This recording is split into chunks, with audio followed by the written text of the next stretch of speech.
سیدنا علی کرم اللہ وجہ کریم کو صدیق اکبر کہا جا سکتا ہے؟ ایک بات نقطہ سمجھ لیں، میں آپ کو پہلی بات ذہن میں رکھ لیں، صدیق اکبر رضی اللہ تعالیٰ، یہ اصطلاح کیا پوری اصطلاح الصدیق الاکبر سیدنا صدیق اکبر رضی اللہ تعالیٰ عنہ کے لیے کسی حدیث صحیح سے ثابت نہیں۔ میں آپ کو 2 × 2 4 کر کے بات سمجھاتا ہوں۔ جو اصطلاح ثابت ہے، جو آقا علیہ السلام نے لفظ بولا، وہ الصدیق۔ معراج کی رات جب آقا علیہ السلام کے معراج کی تصدیق کی تو روایات میں ہے، کتب تاریخ و سیر میں، تو سیدنا صدیق اکبر رضی اللہ تعالیٰ عنہ کہ جب کفار و مشرکین قریش نے پوچھا کہ کوئی کہتا ہے میں راتوں رات گیا اور بیت المقدس اور اوپر ہو کے آ گیا، مانیں گے؟ کہنے لگے نہیں، یہ سوال نہ کرو، بتاؤ کہا کس نے؟ اللہ اللہ اللہ اللہ۔ قریش مکہ نے، مشرکین نے کہا تمہارے صاحب نے کہا ہے، یعنی جس پر ایمان لاتے اس نے کہا ہے۔ فرمایا اگر میرے آقا نے کہا ہے تو میں تصدیق کروں گا۔ انہیں پوچھا کیوں؟ اس نے کہا ہم اس سے بھی بڑی بات کی صبح و شام تصدیق کرتے ہیں، یہ تو بات ہی کچھ نہیں۔ وہ ہمیں اللہ کی خبر دیتا ہے کہ اللہ کی وحی آئی ہے، جبرائیل آیا ہے، جس خدا کو دیکھا ہی نہیں، ہم تو اس کے کہنے پر اس کو مان گئے ہیں۔ تو بیت المقدس تو ہر روز قافلے جاتے ہیں، دیکھا ہوا تو ہے نا۔ اس موقع پہ آقا علیہ السلام نے آپ کو صدیق کا لقب دیا، نمبر 1۔ نمبر 2، صحیح بخاری میں ہے کہ چند صحابہ کرام پہاڑ پر کھڑے تھے، اور وہ چونکہ آقا علیہ السلام کے قدم مبارک لگے اور صحابہ کرام کے، تو وجد میں آ گیا پہاڑ کہ آج حضور کے قدم لگے ہیں، تو وہ لرزا۔ جب وہ لرزا وجد میں آ کر، تو آقا علیہ السلام نے قدم مبارک مارا اور اس کو کہا رک جا، تمہارے اوپر ایک نبی ہے، ایک صدیق ہے، 2 شہید ہیں۔ اپنا ذکر کیا، نبی ہے سیدنا ابو بکر رضی اللہ تعالیٰ عنہ، ایک صدیق ہے، اور 2 شہید ہیں، حضرت عثمان غنی اور مولا علی المرتضیٰ۔ تو یہ 2 حدیثیں ہیں جن سے آپ کو لقب صدیق ملا۔ لفظ صدیق اکبر یہ امت نے بعد ازاں احترام، تعظیم و تکریم کے لیے اکبر لگا دیا، اور وہ 1200-1300 سال سے امت میں ایک معروف لقب بن گیا۔ جب بھی آپ صدیق اکبر بولتے ہیں تو مراد سیدنا ابو بکر صدیق رضی اللہ تعالیٰ عنہ ہی ہوتے ہیں۔ تو صدیق اکبر اصطلاح منصوص نہیں ہے، منصوص فقط صدیق۔ صدیق اکبر آپ کی عظمت اور آپ کی مرتبت کی خاطر امت نے بعد ازاں الصدیق الاکبر لگا کے تو ایک معروف لقب ہو گیا۔ اسی طرح فاروق اعظم، 2 چیزیں کہوں گا۔ فاروق اعظم یہ لقب آپ کا ہے، مگر کسی حدیث صحیح سے اور حدیث پاک میں ثابت نہیں ہے۔ آقا علیہ السلام نے ایگزیکٹلی یہ لقب آپ کو نہیں دیا، فاروق اعظم۔ اب ایک سٹیپ آگے بڑھتا ہوں، حدیث صحیح سے کسی سے آپ کو الفاروق بھی آقا علیہ السلام نے نہیں فرمایا۔ بات کو ذہن نشین کریں، آپ نے الفاروق کسی حدیث صحیح سے ثابت نہیں کہ لقب دیا ہو۔ فاروق کا لقب آپ کو معنن ملا کہ آپ نے فرمایا عمر کی زبان پر حق بولتا ہے، عمر سے شیطان بھاگ جاتا ہے، عمر حق اور باطل میں فرق کرنے والے ہیں۔ یہ جو مختلف مواقع پر ارشادات فرمائے، ان سے آپ کا لقب الفاروق بن گیا۔ صدیق لفظاً آپ سے ملا، فاروق معنن آپ کی زبان اقدس کے ان ارشادات سے اخذ ہوا۔ پھر چونکہ بڑی ہستی ہیں، الفاروق لقب ملا، امت نے بعد میں اس کے ساتھ فاروق اعظم کا استعمال کر دیا لفظ۔ اب جو بات سمجھانی ہے، اسی طرح مولا علی شیر خدا رضی اللہ تعالیٰ عنہ، ان کو لقب جیسے الصدیق ملا، ان کو لقب مولا ملا۔ من کنت مولاہ فعلی مولاہ، اور ولی کل مومن کا لقب بھی ملا۔ اب جو بات سمجھانی ہے یہاں نکتہ، وہ یہ کہ سیدنا صدیق اکبر رضی اللہ تعالیٰ عنہ بے شک صدیق بھی ہیں، صدیق اکبر بھی ہیں، تو ایسے القاب کا یہ معنی ہرگز نہیں ہوتا کہ یہ صدیقیت خلفائے راشدین یا دیگر صحابہ اور اہل بیت اطہار میں کسی میں موجود، باقیوں میں بھی صدیقیت ہے۔ نقطہ یہ سمجھنے والا ہے، چونکہ قرآن مجید نے ان القاب کے لیے بڑا واضح طور پہ ارشاد فرمایا کہ اوروں میں بھی یہ لقب ہوتے ہیں۔ قرآن مجید نے تو یہاں تک ارشاد فرمایا انبیاء علیہ السلام کے لیے کہ یوسف علیہ السلام کے لیے کہا یوسف ایھا الصدیق۔ اگر آپ اس قسم کی بحثیں میں آپس میں الجھیں گے اور مسلک کا تیجا پانچا کرنے لگ جائیں گے اور اتہامات اور الزامات لگائیں گے اور سوشل میڈیا پہ گالی گلوچ شروع کر دیں گے اور رافضیت اور ناسبیت کے فتوے شروع کر دیں گے، جو طوفان بدتمیزی بپا ہے دنیا میں، اگر یہ کریں گے تو کل کو کوئی آپ کو یہ کہہ دے گا کہ وہ تو ایک حدیث سے ثابت ہے صدیق، قرآن نے تو حضرت یوسف اللہ کے پیغمبر کو صدیق کا، یوسف ایھا الصدیق، تو آپ اس میں ان کو کیوں شریک کر رہے ہیں؟ ہم کہیں گے نہیں، وہ اپنے مرتبے میں صدیق ہیں یا اپنے مرتبے میں صدیق ہیں، اس امت کے لیے صدیق اکبر بھی ہیں۔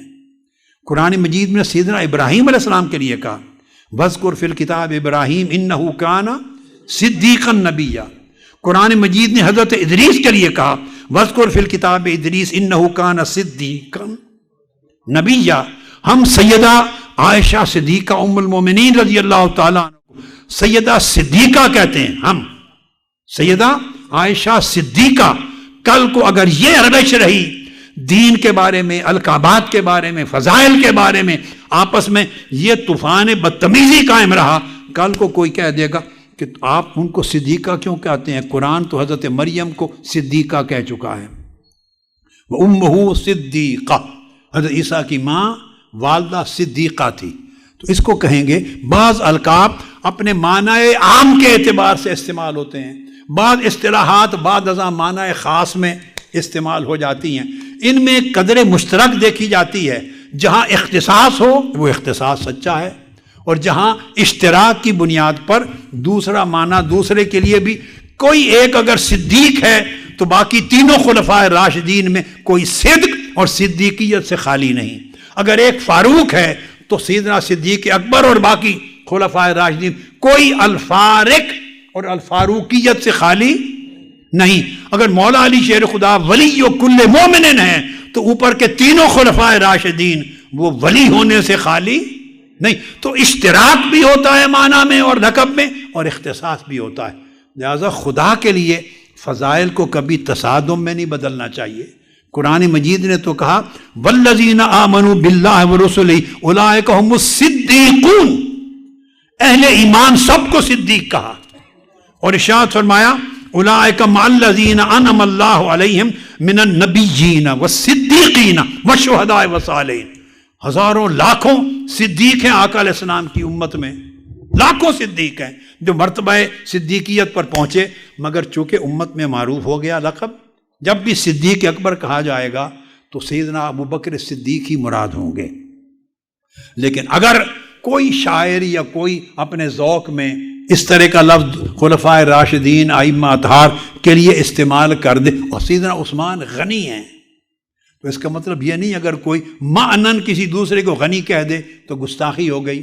لقب یا وصف چھینا نہیں جاتا، اشتراک معنوی ہوتا ہے، اگر کسی نے کہہ دیا آپ کو اتفاق ہے تو تب بھی خاموش رہیں، اگر اختلاف ہے تو خاموش رہیں، اگر آپ کوئی بات کہنا چاہتے ہیں تو 1 to 1 رابطہ کر کے اپنا نقطہ نظر اپنی دلیل دے دیں، مگر سوشل میڈیا پہ طوفان بپا کرنا اور ایک دوسرے کے ساتھ اتہامات لگانا، دین اسلام اور عقیدہ حق کا ہم کیا تماشا کرنا چاہتے ہیں؟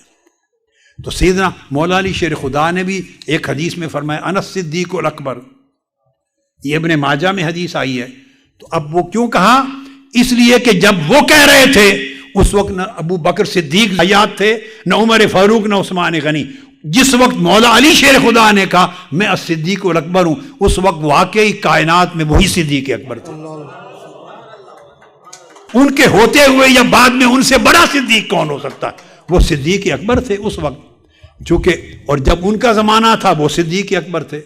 اور بعد میں لوگ استعمال بھی کرتے ہیں القاب، ہم مولا علی والمرتضیٰ کہتے ہیں، عرب دنیا میں جائیں مولا ادریس بولتے ہیں، یعنی مختلف بزرگوں کے نام مولائے کے لفظ سے وہ استعمال ہوتے ہیں. ہم مولانا کہتے ہیں، معنی الگ الگ ہو سکتے ہیں مگر یہ لفظ استعمال ہوتا ہے. ہم اپنے امام کو، امام ابو حنیفہ کو امام اعظم کہتے ہیں نا. تو شافعی آپ سے جھگڑا کرے گا اور آپس میں دنگا فساد شروع کر دیں گے. اب میں آپ کو بتاؤں، ہم امام اعظم کو، امام ابو حنیفہ کو امام اعظم کہتے ہیں. اور امام قسطلانی نے بیان کیا ہے امام مالک کا ذکر کرتے ہوئے، ہوا مالک ابن انس وہو الامام الاعظم. میں حوالہ دے دیا آپ کو، پڑھ لیں صحیح بخاری کی شرح ارشاد الساری، اس کے اندر پورا حوالہ ہے، جلد 4 میں 321 صفحہ. امام مالک کو الامام الاعظم کہا. اب آگے آئیے، محدث امام تاج الدین سبکی امام شافعی کو لکھتے ہیں امامنا الامام الاعظم، ہمارے امام اعظم. اب امام احمد بن حنبل پہ آ جائیے. امام احمد بن حنبل کے لیے علماء جو حنفی ائمہ اور علماء ہیں وہ امام احمد بن حنبل کو کہتے ہیں قال لنا احمد بن حنبل الامام الاعظم. ہر مذہب کا پیروکار اپنے فقہ امام کو امام اعظم کہتے ہیں. تو کیا اس سے کسی کی تنقیص ہو گئی؟ کیا جھگڑا فساد شروع ہو جائے گا؟ کچھ وسعت قلبی، کچھ ادب اختلاف، کچھ ایک دوسرے کا حیا لحاظ ہونا چاہیے. اب اس کو ختم کر رہا ہوں، اس موضوع کو اعلیٰ حضرت کے ایک شعر پر. میرا ایک اپنا روش ہے، میں اگر شعر لکھوں گا میں یہ لفظ نہیں لکھوں گا. میں قادری ہوں، حضور قدوت اور اولیاء سیدنا طاہر علاء الدین الگیلانی کا مرید ہوں، حضور غوث پاک کا میں کف بردار ہوں، آپ کی خاک کا فیض لینے والا ہوں. مگر اگر میں شعر لکھوں گا میں یہ لفظ نہیں لکھوں گا. ایک ذوق ہے، کیوں؟ تاکہ ایسے بلا وجہ ایک نئی بحثیں نہ چڑھ جائیں. مگر اعلیٰ حضرت محقق ہیں، فقیہ ہیں، اپنے زمانے کے اتنے بڑے ہستی، وہ شعر لکھتے ہیں حضور غوث پاک کو. تو اپنے وقت کا صدیق اکبر حضور غوث پاک کو کہتے، پورا کلام ہے پورا. تو اپنے وقت کا صدیق اکبر، غنی و حیدر و عادل ہے یا غوث. ان کو صدیق اکبر بھی کہہ دیا، عثمان غنی بھی کہہ دیا، حیدر قرار والا حیدر بھی کہہ دیا، اور عادل بھی کہہ دیا، سیدنا فاروق اعظم کا عادل یا غوث. ایک اور کلام ہے ان کا، وہ کہتے ہیں صدیق صفت حلیم عبد القادر، فاروق نمت حکیم عبد القادر، مانند غنی کریم عبد القادر، در رنگ علی علیم عبد القادر. تو اگر اس طرح فتووں کا ماحول شروع ہو جائے تو بچے گا کون؟ کس کو بچائیں گے؟ کس کو چھوڑیں گے فتووں سے؟ خدا کے لیے فتوے بازاروں کے لیے نہیں ہیں، فتوے یوٹیوبوں کے لیے نہیں ہیں، فتوے سوشل میڈیا کے لیے نہیں ہے. یہ ایک بہت بڑا علم کا، فقہ کا ٹول ہے. اہل علم میں حیا اور ادب کے ساتھ رہنا چاہیے. یہ میں سوشل میڈیا پہ جو خدمت دین کرنے والے لوگ ہیں ان کے لیے سوال تو یہاں آ گیا، مگر ان کو عرض کرنا چاہتا ہوں.